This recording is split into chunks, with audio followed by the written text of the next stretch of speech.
So welcome, welcome. It's a lot of energy in the room.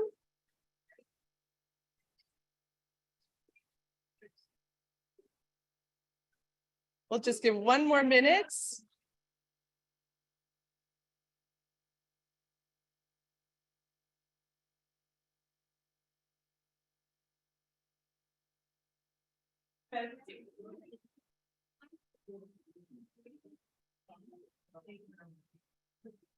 Bienvenue tout le monde.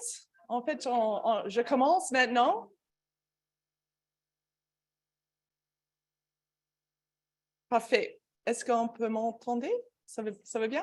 Oui, c'est beau. Bonjour, je m'appelle Christina Clausen et au nom de Collaboratif en soins infirmières de McGill et de CIUS Centre de l'Ouest, je suis ravie de vous accueillir tous et toutes vous, plus de 200 personnes de la communauté infirmière de McGill qui se sont inscrites à cette conférence publique qui s'inscrit dans le cadre de notre programme de résidence pour les infirmières et infirmiers, the Nurse Scholar in Residence Program, an initiative of the Strength-Based Nursing and Healthcare Advisory Board of the McGill Nursing Collaborative. And I really would I'll take a moment to introduce Pam, but before I do that, I would just like to quickly acknowledge a little bit about the advisory board. The advisory board is a unique clinical academic partnership within our nursing network, and it involves the Ingram School of Nursing and the nursing departments of our CIUS, the Jewish General Hospital, CIUS Centre-Ouest de l'île de Montréal, the McGill University Health Center, as well as the CIUS de l'Est de l'île de Montréal. And the advisory board's goal is to promote and develop strength-based nursing and healthcare in the McGill nursing community and beyond. Its activities and work reflect a collaborative synergy and the shared commitment to SPNH as a philosophy and value-driven approach to nursing and healthcare. SPNH restores the centrality of relational care. It creates opportunities for empowerment and mobilizes our human capacities for meeting challenges. SPNH has potential to transform a depersonalized and fragmented healthcare system into a personal and collaborative model that fosters opportunity for self-healing, engenders hope, and enables patients and families, clinicians, educators, and leaders to draw upon their strengths, and even in the most difficult circumstances.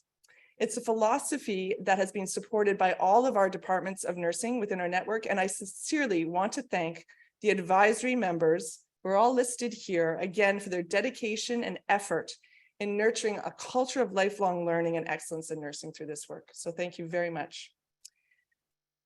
Before we get into our introductions of Pam, I just wanted to go through a little housekeeping. Juste faire quelques mises au point. Il s'agit d'un webinaire enregistré en direct et d'un événement hybride. C'est-à-dire que les participants sont à la fois en ligne et en personne ici à l'hôpital. Veuillez mettre votre appareil en mode silencieux et gardez votre vidéo éteinte. Un forum of discussion en ligne est disponible et sera surveillé et animé. While this presentation is in English, a French slide deck is available to you, and you should have received that yesterday as we confirmed your presence. And we would really encourage you to please ask your questions in the language that you feel most comfortable in. We have on-site translators. Jose is here, John, Tracy, and they are here to help translate if we need that for Pam. So please, I encourage you. I'd also ask everybody to turn off their cell phone. If you have that on, could you please put it in silent mode so we don't distract the speaker. Just our land acknowledgement. Nous aimerons reconnaître que bien que ce événement soit virtuel, le territoire que nous occupons aujourd'hui est le territoire traditionnel de plusieurs nations. Nous reconnaissons les nations suivantes comme les gardiens traditionnels du territoire à Montréal, les Kanaka et la Haudenosaunee. Aujourd'hui, ces territoires abritent une population diversifiée d'Autochtones et d'autres peuples. Nous exprimons cette reconnaissance pour honorer et réfléchir au passé, au présent et à l'avenir des relations que nous entendons avec le peuple autochtone au sein de nos communautés. So with that in mind, I have the great pleasure of introducing Pam Hubley. Some of you may be familiar with Pam if you attended our webinar last spring entitled Using Our Voices, Restoring and Resetting After the Pandemic. Your voices were heard, as the majority of our evaluation results really indicated a very strong wish to have Pam come back and dive deeper into this topic. And the topic today is why we need nurses to speak up now. Pam has been a nurse for over 30 years. She has been a nurse practitioner and has progressed through many leadership positions at the Hospital for Sick Children in Toronto, including holding positions of Chief Nurse Executive and then as Vice President, Education and Academic Practice and Chief of International Nursing.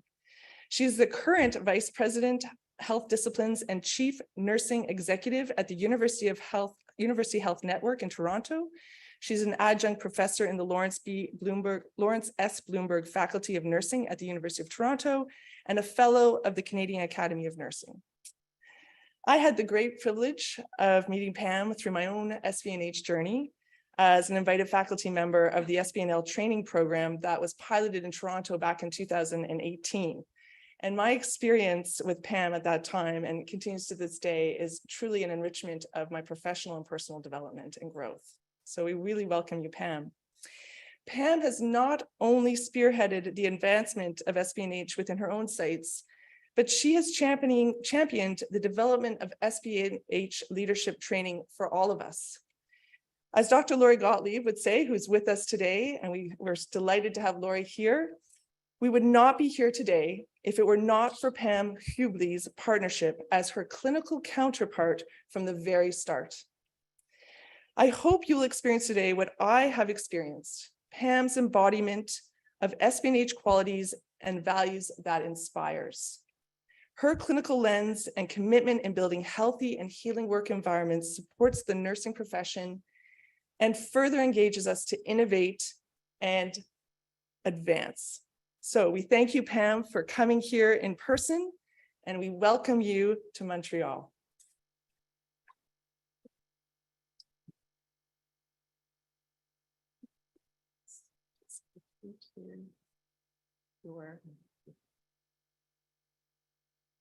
Perfect. Thank you.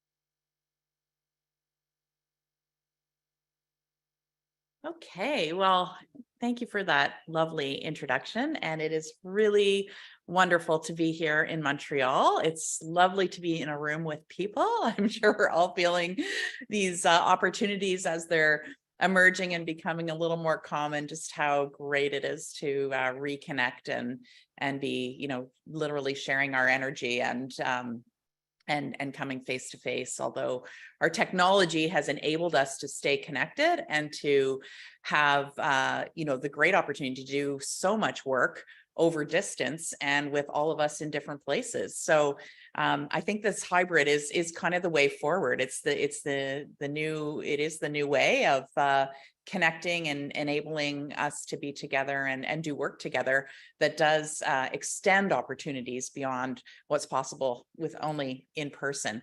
So it's super to be here, and I really appreciate everybody's wonderful hospitality. I'm very appreciative, of course, to the Strengths-Based Nursing and Healthcare Advisory Board for this invitation. And let's get started.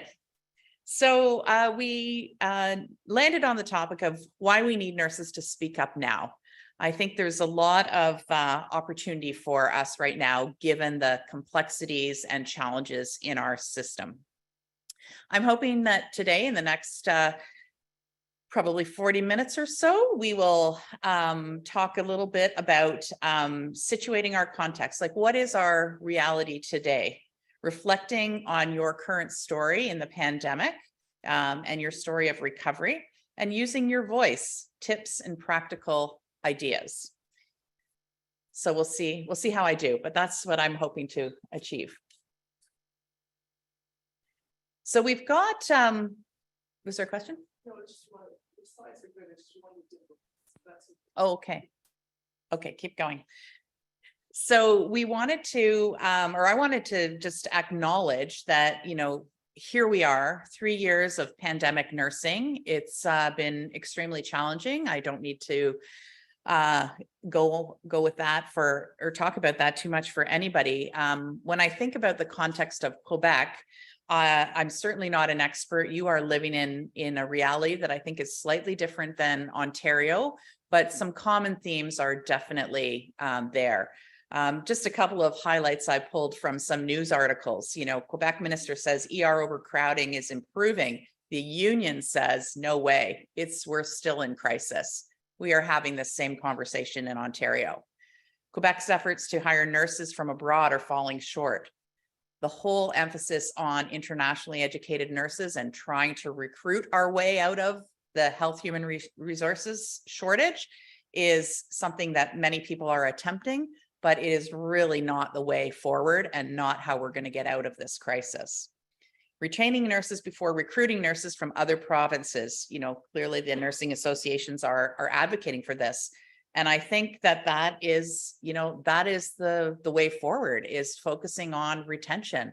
What are we going to do to change our environments to enable nurses to practice to their very best abilities and to engage them in work that is meaningful and important and satisfying?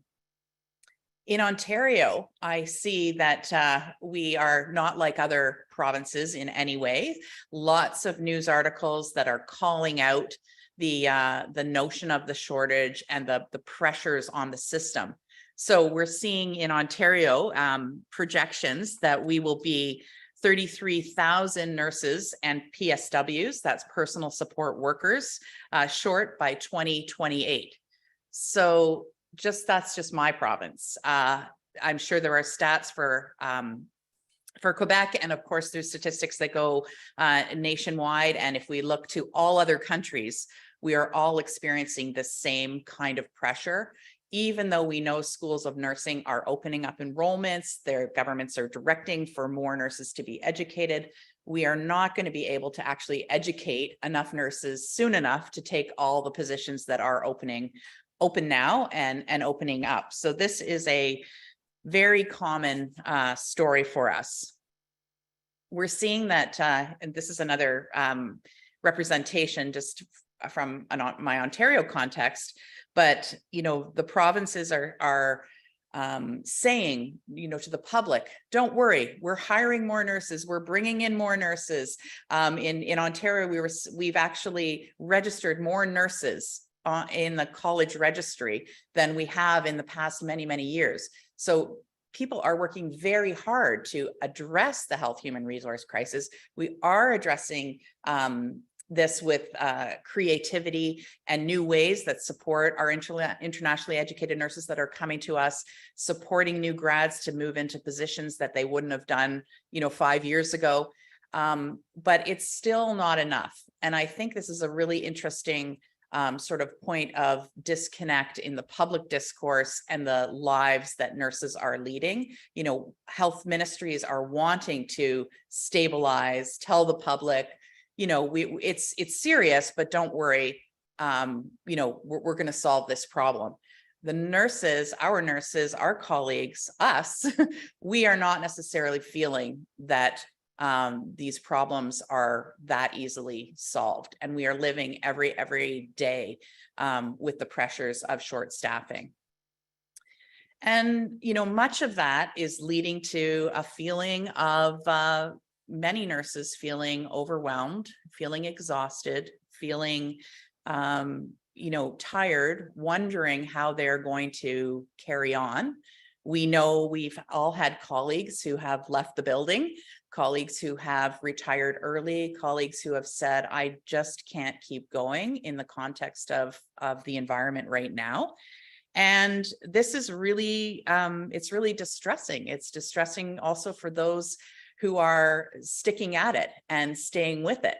And this idea of having to deal with what some people are calling the COVID hangover, the additional pressures for attention to mental health needs, attention to vulnerable populations, attention to nurses who have really exhausted their coping mechanisms and are feeling really, really depleted.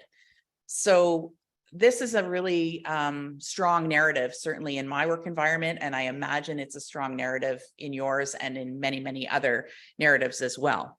So fighting this narrative of depletion and burnout. And I guess that's one of the reasons that I think it's so important for us to have a voice right now, because one of the ways beyond that is to listen to each other and enable nurses to speak out and up for what's important to them.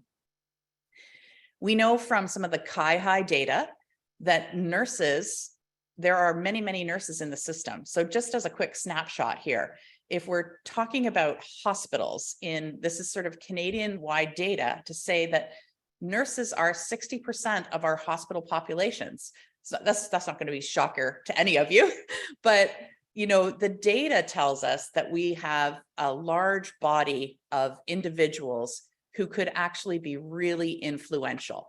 And how can we then, as leaders, help this very large group of nurses speak up and speak out for what's important to us as nurses and to speak out for change? We can see through this Chi-Hi data that there's nurses in every sector. So in acute settings, in emergency services, in long-term care units. And I don't like to get sort of stuck in the notion of the COVID hangover. I like to think about, COVID, the pandemic, was a learning opportunity for all of us. And this is my strengths-based lens. When we think about it, what have we learned through this experience? It's been so profound in so many ways, but we're starting to see publications now where journalists and others are asking that question. What do we know now? And what we might have done differently if we had the knowledge that we have now at the beginning of the pandemic? And some of this really relates to how we dealt with lockdowns and isolation and keeping kids out of school and managing the opportunities to support people who are really in crisis from a mental health perspective. So these are really important lessons. And I think, I wanted to highlight that while we are at a time where we're moving through and we're emerging from the pandemic, we also need to be really open to lessons learned and incorporating what we've learned. And I think many of these lessons learned are things that nurses can champion, and nurses can be speaking up about the importance of family presence in organizations when we have to make shifts and changes to practice settings, the importance of attending to mental health and well-being, not only for our public members, but for ourselves, for our colleagues. So there's a lot of lessons that can help us find our voice and speak up for what's necessary going forward. And this slide was just to remind me that we are still learning. We know a lot more about the disease itself, but we don't know enough yet. We know that there are many implications from COVID in terms of long COVID and other systems that may have been affected in addition to the immune system. And as more and more science becomes shared and we learn more, we will also have to incorporate this new knowledge and think about what does that mean for us in our nursing, and where can we advocate in the system to ensure that we're attending to some of these emerging challenges that have resulted from the pandemic. I don't want to talk about the pandemic the whole time because we all know it intimately. But one of the interesting things I'm finding in terms of nurses having a voice is some colleagues are saying, I don't want to talk about this anymore. I just want it to be over. Pam, tell me, when will this be over? Just when? Just tell me when we're going back to the way it was before. And I think that is a really good invitation for us as leaders to engage with colleagues who are feeling exhausted and depleted, to help them incorporate the notion that we can't go back. It isn't, an easy step to go back to what was, and it's not just going to be over. So how do we work together to ensure that we actually go forward in a way that is supportive, that is lifting each other up, that is shining the light on the really important and good work of nurses. So this got me thinking about, our pandemic story and what each of us hold as our pandemic story. And then I got thinking about, we probably don't just have one narrative. We all probably have several, 2 or 3 different conceptualizations and narratives that we tell ourselves and that we tell our friends and the public. And it's really important, I think, from that strengths-based lens to be thinking about what is your story and how do you share it? And how does your story then encourage, engage, and show the way forward for others? So just take a minute to think about, what's your dominant story when you're talking with others? Could be around your dinner table, could be your colleagues, it could be in a team meeting. What are you sharing as your narrative on how you lived through the pandemic? It's just a self-reflective moment.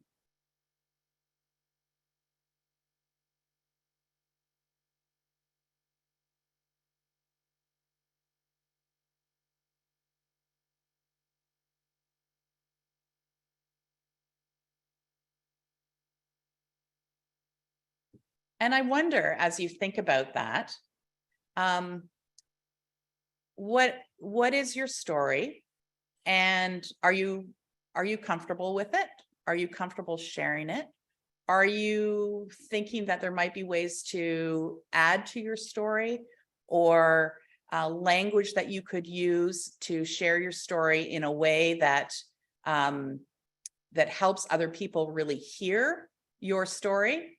And I'm thinking in particular your nursing story. So this is where I think we can use our voices to share the impacts of the pandemic, but in a way that helps other people gain insights into our experience, our lessons learned, and our commitment to moving forward in the new context. So I just put that out there to challenge us to think about whether we need to find a new storyline that can inspire hope and be constructive for the future. And that's not to negate stories that perhaps are less, that don't resonate in that way. But I think as leaders in particular, and as strengths-based leaders, it's really important that we find some of the stories that can inspire hope. The stories where teams came together, the stories where nurses made a significant difference to the outcome of an individual. And I think we can do that through, really tapping into our value of self-determination. And for me, this is one of sort of the key, well, there's so many things in strengths-based nursing that really resonate with me and that are key, but I think that the notion of self-determination at this time when we're trying to find our voice is really, really important. And so I wanted to reflect a little bit on this concept. And it's in Laurie's book, it's on page 81. There's lots of literature that talks about self-determination. But it really, I think, is key to being generative and going forward in a way where our voices are grounded in that value of self-determination. So I don't think there's any reason to sort of shy away from this, thinking about, what needs to be in place to feel and have that sense of self-determination. It's these 3 constructs of autonomy, relatedness, and competence that come together to enable someone to take a stance or be in that place of choice and determining what they want to do. So let's explore a little bit together. What does self-determination mean to you? And I guess I'm going to ask that to the audience here. And for those folks who are in person, what are your reflections on self-determination and how that can help you raise your generative nursing voice?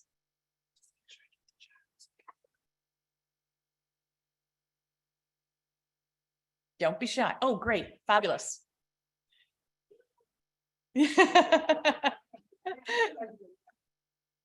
I was just saying hello to my mentor. Excellent.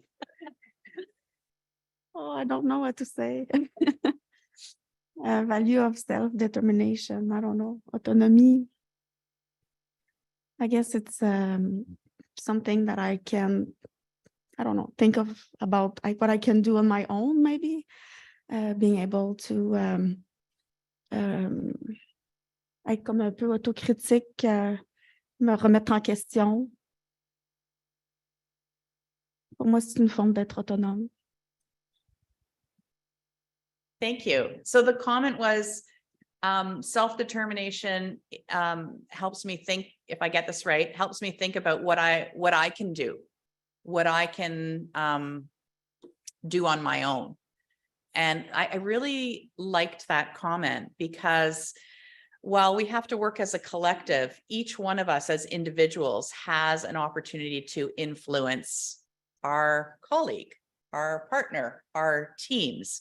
And I think reflecting on the importance of what can I do, where can I make some choices that can be helpful, generative, supportive, this is a really good place to start in finding your voice.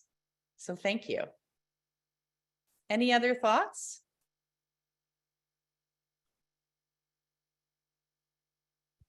I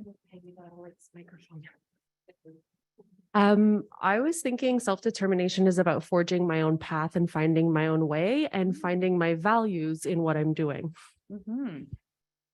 Lovely. So I'm just repeating for the online audience that the comment is really about self-determination, really being about finding, let me make sure I get this right, finding your own values and finding sort of your own path forward to be able to articulate what's important to you as it relates to your values.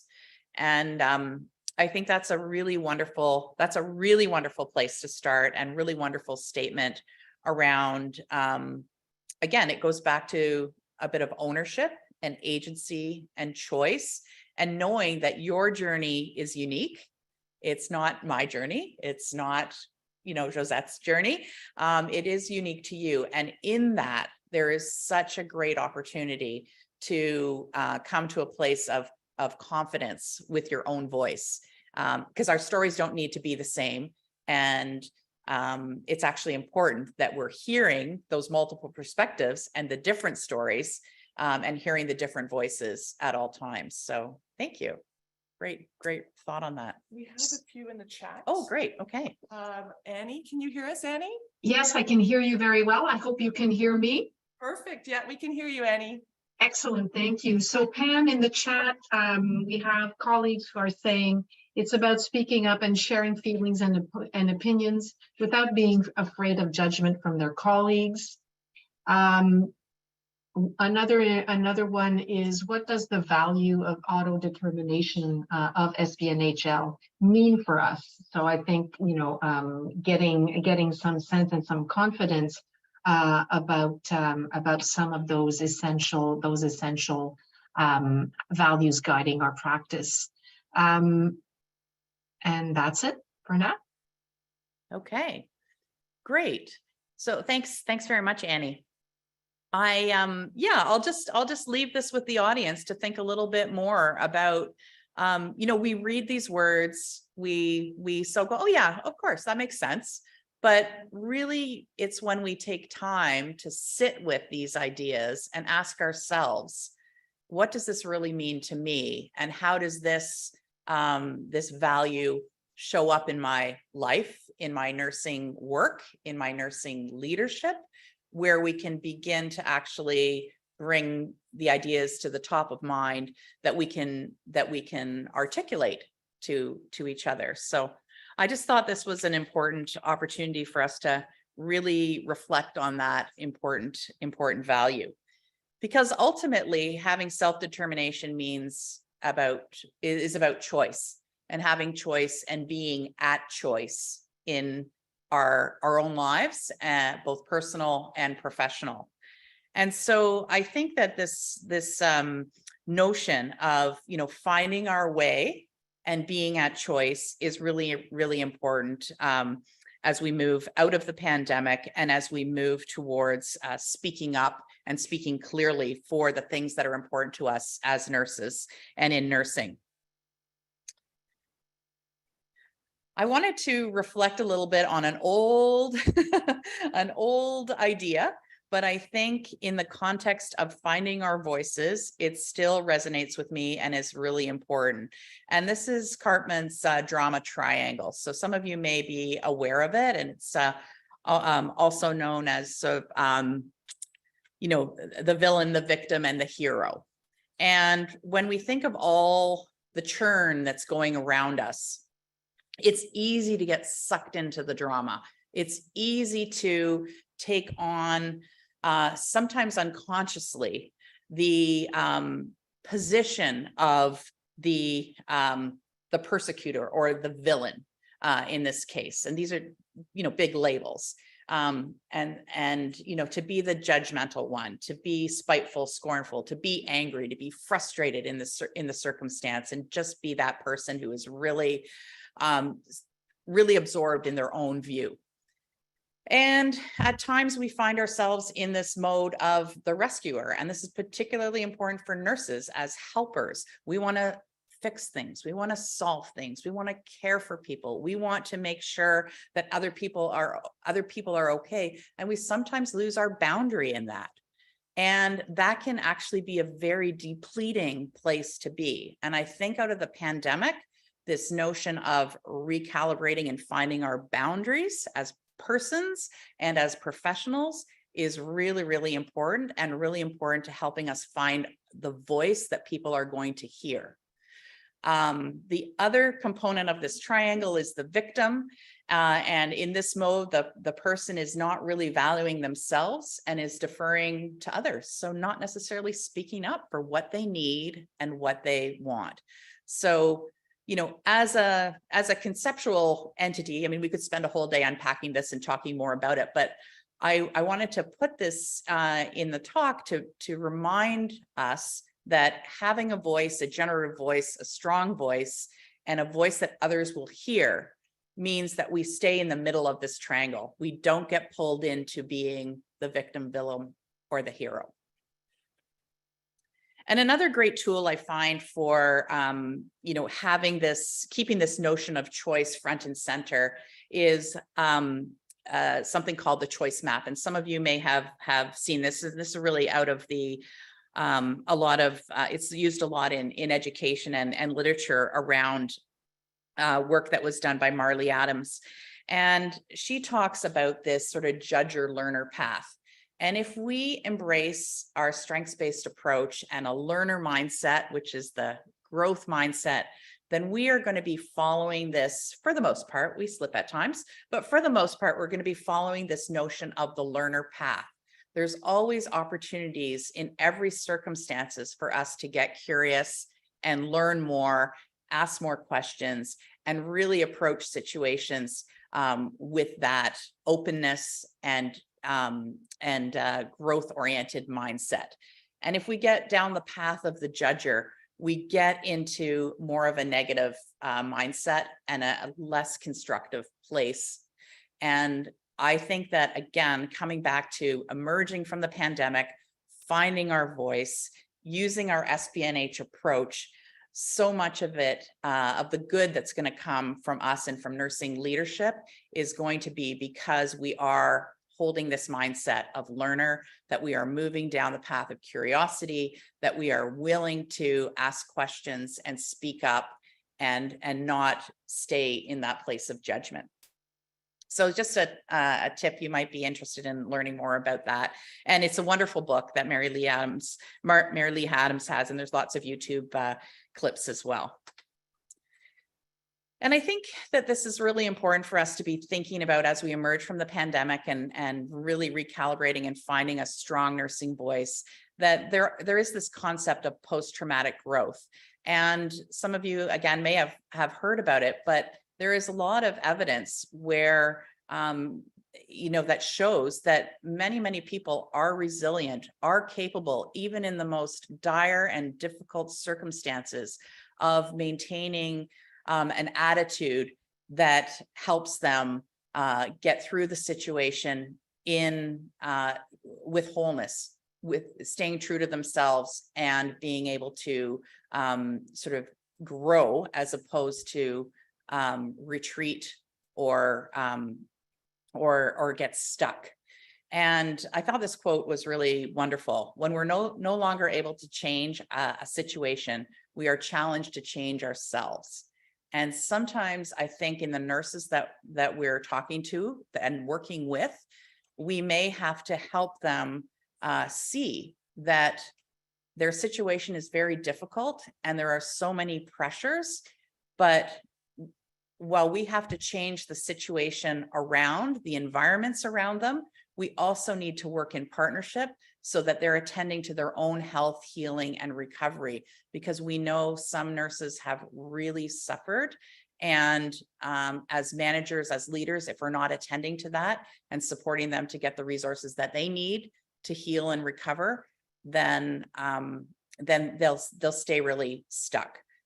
So I love this image of the Kinsingi bowl. You may have seen it before. I do like to use it, so I might have used it last year. I can't remember, but it really just reminds me that even it's Japanese pottery that sort of fills in the cracks of pieces of pottery that have broken with some sort of element like gold or silver, and they repair the broken pottery to bring it back to wholeness.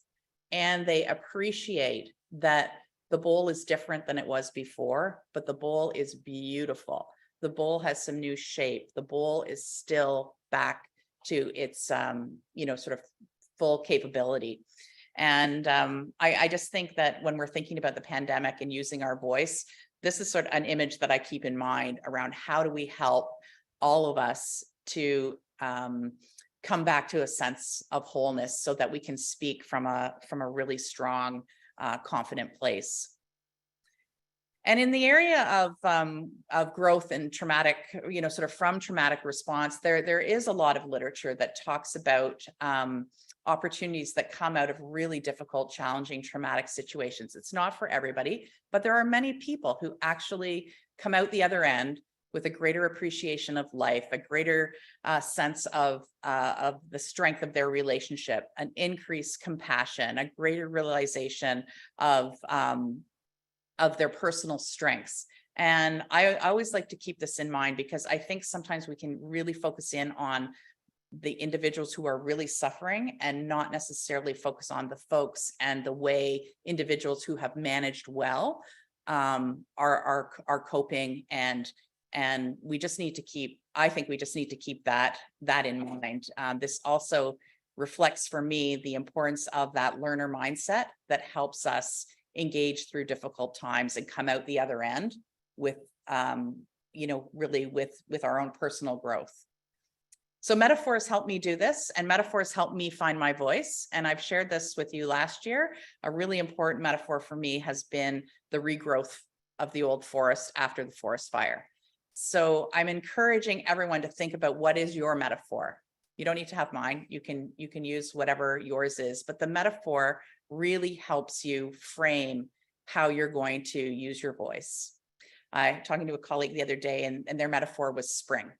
It's the budding, it's the new, similar growth theme, but it's the new flowers that are coming up. It's the beauty that's coming out of the dark, difficult winter. So I encourage you to think about what your metaphor is to help guide your thinking, because it sets your conceptual orientation in a way that helps you then find the words for your voice. And when we're thinking about raising our nursing voice, there's always opportunities for us to think about, how do we share data? There's many reports that are coming out about the importance of nursing work, how to recover and build. This report from the FCAN, it's a difficult report because it's focused on health human resource shortage, but it's a very real report. And the FCAN president is using this to really challenge governments around their investment in nursing. So we can do the same. We can use reports and data to help us articulate what we need and where we need to go. Another really important piece of work that I've found, and where we can augment our nursing voice, is when we're talking about what is nursing, because often we say, well, nursing is important. Nursing is critical. We need nurses. Well, what are we talking about when we say that? Because we know what we're talking about, but sometimes other people, colleagues don't understand. So I really like this work that's been published by Jennifer Jackson and colleagues that really was a review of all of the research literature that described nursing work and talked about these 4 main categories and one combined category. So the articulation of nursing work and nursing labor. There is physical work, there is cognitive work, there is emotional work, there is organizational work, and then there's the work where all these things combine together. And I have just found, I've used this a few times in talking about the importance and the value add of nursing work. And I've extended the comment. Well, it's not just nursing work. It's the nursing work, and it's so hard because it's physical, because it's emotional, because it's organizational, and it has that aspect, and it's cognitive. Anyway, we won't go into details. Again, we could talk more about this one, but this I have found a really helpful frame for raising up the opportunity to talk about the value add of nursing and the pressures on nursing, and where we need to attend to creating environments that support nurses to do this kind of work. So I want to really encourage everybody to step into your own power, to use your voice well, and to speak with confidence, speak from your heart, use that self-determination to know that you do have something important to say, and don't be silenced. Find a way to raise your voice in a meeting, in a conversation, and don't be shy about that. And I thought this last point was really important. When you speak up, realize that you may be speaking for others. It's really important because there are so many nurses. There are nurses who are not comfortable speaking up. But if you're in a place in your career, in your professional development, where you feel you can make a strong contribution and you can speak up on behalf of nurses and nursing, then we really need you to be doing that, because there are many people who aren't doing that. And I love this idea of being a designer. And I just wanted to share that with you because I've been reading a lot about change makers and maker spaces and innovation in nursing, and really stuff that is exciting and encouraging. And this concept of being a designer and being a designer of your own future really, for me, connects to the notion of having a voice and speaking up. Because really, what is that all about? Why are we speaking up? We're speaking up because we want to be part of creating or designing our own future. So I just really love this image, and I thought you might remember it if I put it up there. A few more strategies for making your voice heard, particularly when we're in large teams. There's a lot of talking over people. There's a lot of posturing sometimes at meetings. There's many times when it feels hard to get your voice out and on the table. But a couple of tips when you're able to engage. Introduce yourself. Hi, I'm Pam. I'm a nurse. Hi, I'm Pam. I love working here. I love being a nurse. I'm the chief nurse. Like, use whatever that is that helps you get some attention. Actively listen to what's going on. Be loud and clear. Don't mumble. Don't be shy. Be confident in what you're saying. And be prepared. Coming into meetings and really having some forethought into what your key message is or what you're thinking about and you want to share with others can help you refine and articulate how you speak up. Asking questions is important. Maintaining your confidence is good. Silencing your inner critic. I mean, oh my gosh, this one, I still deal with this one. You'd think after 40 years, I'd be, no problem. I can just say whatever I want. Well, no. And depending on the audience and the people I'm with, it's like, oh, Pam, maybe you shouldn't say that, And it's so easy to silence yourself. And, it's hard to say, I have something really important to say here, and I want to make sure I get it out. Trust your ideas, seize the opportunity. And I love this last one is talk about yes and. So this is where somebody puts an idea out, and instead of, oh, no, we can't do that, or whatever. Yes, let's consider that. And here's my great idea. So you're moving the conversation ahead without sort of shutting down or putting people in a place where their barriers are like just automatically coming up. So amplify your nursing voice, what you need to do for yourself, a couple of tips, and being clear, being thoughtful, share a thought, and then ask a question. That's a really good way to get people thinking. Well, because if it's just opinions, sometimes people don't hear them, but you can share an opinion or an idea and then ask a question. And what do you think about that? Or how do you think that would work here? What else would we need to consider if we wanted to do this? And listen for themes in a conversation so you can elevate the conversation and talk about the important sort of concept or theme, and not get stuck into the details of the conversation. Depends on which conversation you're having, obviously, but that can be really helpful. And using data and stories together, which I talked about. And some of the things we can do for each other is we can echo and amplify and be allies.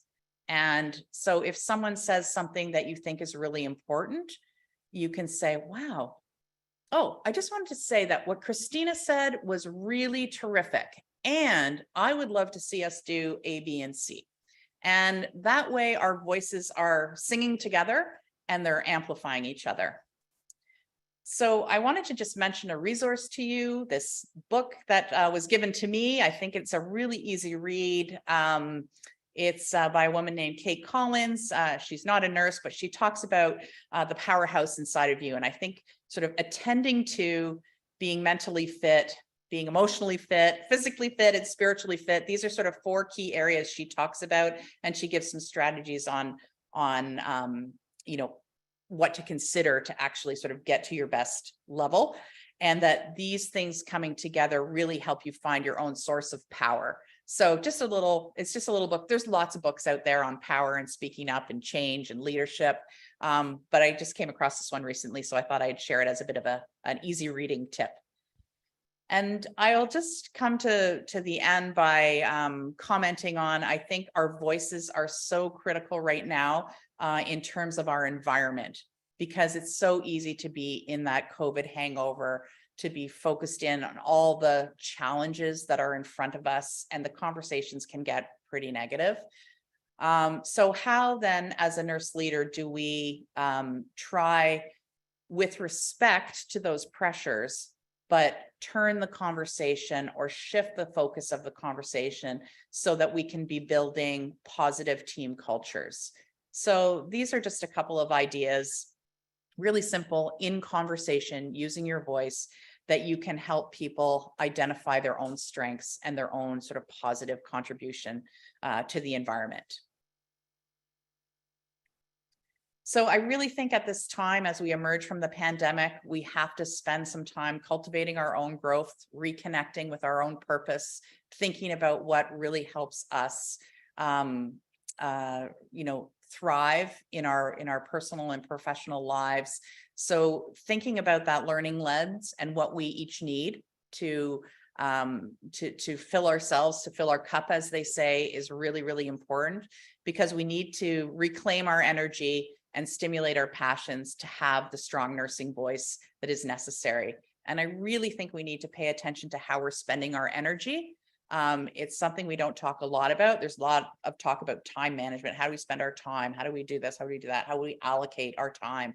I always think in terms of energy, like what is going to help me, energize me, give me an opportunity to refresh and reclaim the kind and level of energy that I want, and move out of places and spaces where I'm really feeling depleted. This is a tricky one in our environments right now, I know, but I'm putting the notion forward for us to really think about this concept of our energy budget.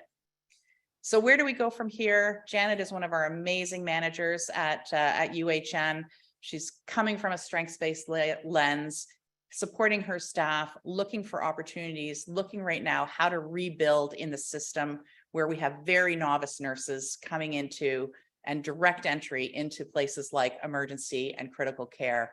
And I think this is a huge opportunity for us to speak up in our systems about the importance of education and learning and investing in people, because I don't know the stats here, but I will tell you the stats at my organization are daunting and overwhelming.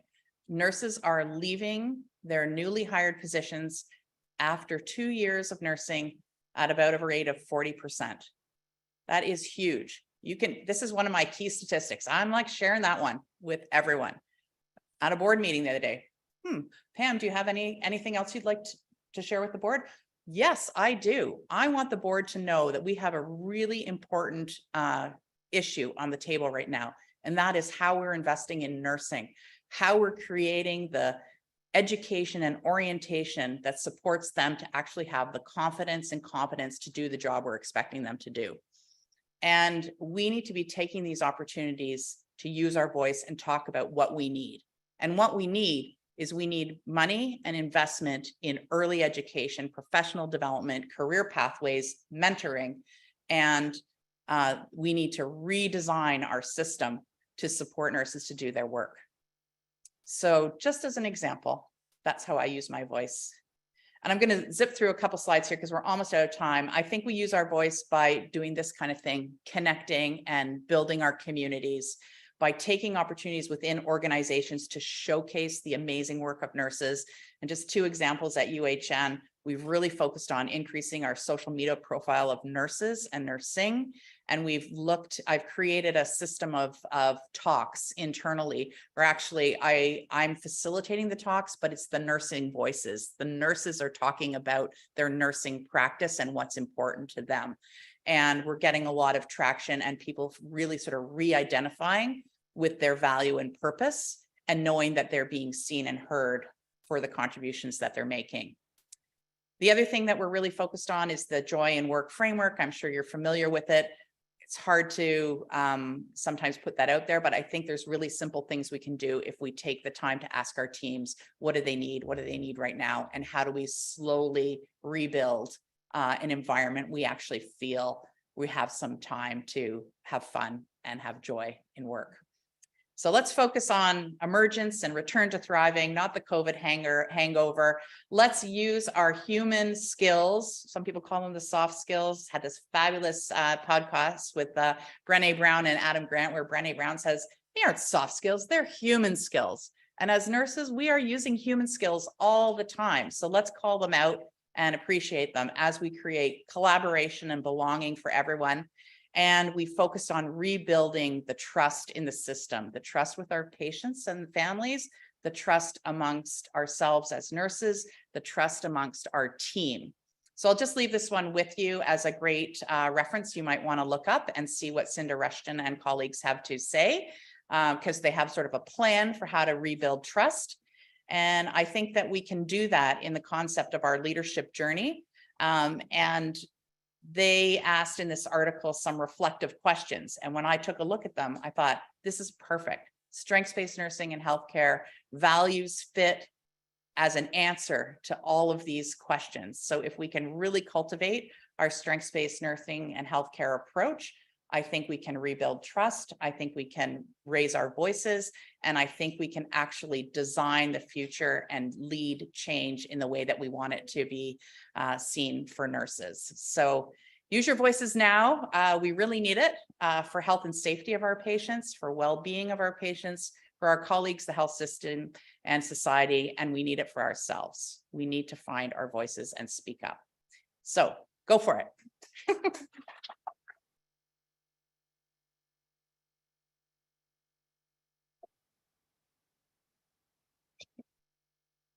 Thank you so much, Pam, for such a very invigorating and very interesting presentation. So thank you so much, Pam. I'd like to invite Bessie Bitzes now to just give some closing remarks.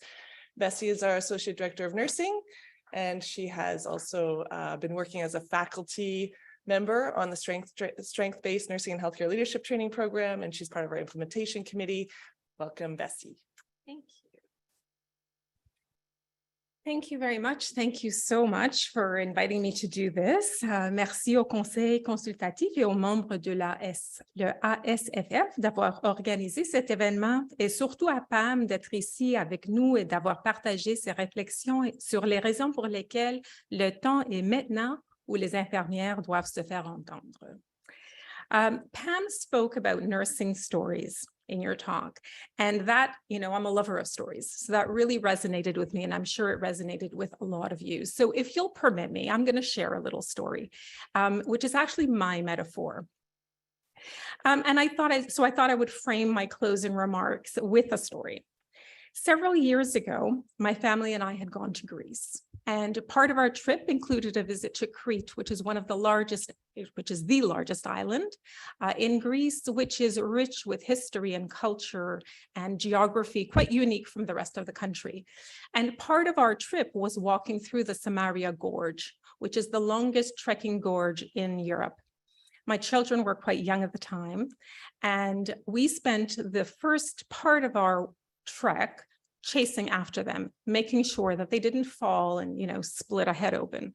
And when we reached sort of the midway point, which is this beautiful place called the Gate, where the space is narrowed just a few meters and it's 500 meters high, it's quite spectacular. By this point, the children were tired, and we were able to carry one, hold the hand of the other, and finally appreciate our surroundings. So this part of the hike, I was able to enjoy much more intentionally. I remember being struck by the rawness of the landscape. This was a landscape that had literally been pressured into ragged existence by the elements, by the wind, the water, the sun. And in many ways, it was foreboding and terrifying.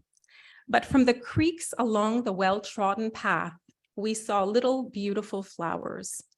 Everywhere, scattered throughout.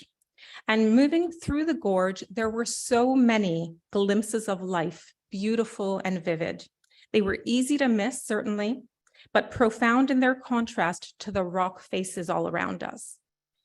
So as you said, these past several years, the pandemic, staff shortages, budgetary constraints, for me, resemble my walk through the gorge.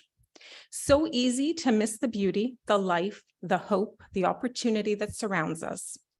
Even though these were small bits amidst chaos and ragged, treacherous terrain, they were there.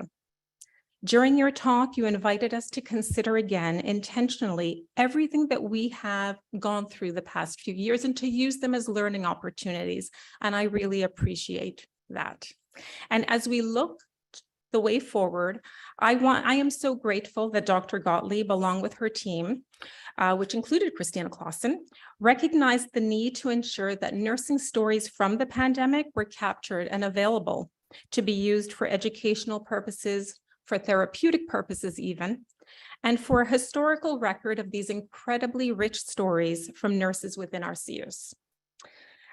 This project enabled and empowered nurses to find their voice. And if you haven't yet had the opportunity to do so, I encourage you to take a listen. Moving forward, as we must, Pam reminded us that we will need to decide how we will make our voices heard and what our narrative will be. This is a daunting responsibility, but also a tremendous opportunity as we are preoccupied with the availability of human resources, financial constraints, and the need to offer safe, secure, compassionate care. Relying on the values of strengths-based nursing and healthcare offers us a common language, and more than that. Nurses questioning how to find their voice have an entire SBNH lexicon to rely on and values to be guided by. When faced with a sense of not knowing where to start, I would invite us to start at the beginning and to fall back on values and ideas that make sense. Just as keeping my children nearby and safe allowed me to take in all the gorge had to offer, I see SBNH as the hand that you can hold as you navigate through challenging times. Pam spoke eloquently about the value of self-determination and the requirement for nurses to have autonomy, to feel a sense of relatedness and competence when exercising their self-determination. And throughout her talk, we can make important links with the remaining SBNH values. The idea of stepping into your power is aligned with the value of uniqueness, knowing your own personal capacities and strengths. When she spoke about promoting team cultures to be more positive, about collaboration and belonging, this is the value of collaborative partnerships. Wondering how to make your voice heard in a large team, in part, implies understanding systems thinking. Where is it that you work? What's your context? Timing, readiness, and learning is the value that I see as important when we're assessing our energy budget, which can fluctuate over time. Pam's invitation for us to stand in our own power, to me, is about growth and awareness, or health and healing. The value of goodness of fit can be seen in her advice to find joy in the workplace. And finally, the value of multiple perspectives and creative meaning guides the idea of collaboration and belonging. We, as individuals, as nurses, as a society, as the entire world, have gone through a very difficult time. We navigated very carefully and focused on a landscape that was rough, rocky, treacherous. Perhaps, I hope, we had moments where we could see some hope and beauty, but here we are with a reminder that our voices are intact and needing to be heard. On behalf of the Department of Nursing, I want to once again thank the entire SBNH Advisory Board, led by Dr. Lori Gottlieb and Heather Hart, and of course, Pam Hubley. Thank you very much for being with us.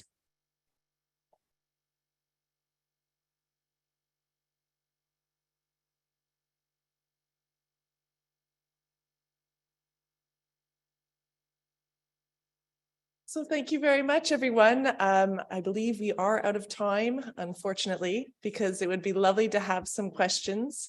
At this point, people are welcome to sign off. I'm happy to stay connected if there's some questions, even in the audience. If people have to leave, absolutely, please take your leave as you like. Pam, if you're willing to stick around, if there's any questions, we're happy to entertain anything from the talk. Christina, this is Annie. There are only very eloquent and heartfelt thank yous to Pam. Some comments. The presentation was very uplifting, inspiring, nurturing. Thank you for the strategies. Very helpful. Provided some cheerfulness and many, many, many thank yous. So thus far, that is what we have. There are no specific questions. Wonderful. Thank you very much for sharing that, Annie. So we'll sign off then for everyone, and we're sticking around a few more minutes. If people in the room would like to ask questions, feel free. Thank you very much for coming. Thank you, everyone, for being with us at RCUS. And we'll see you at the next webinar.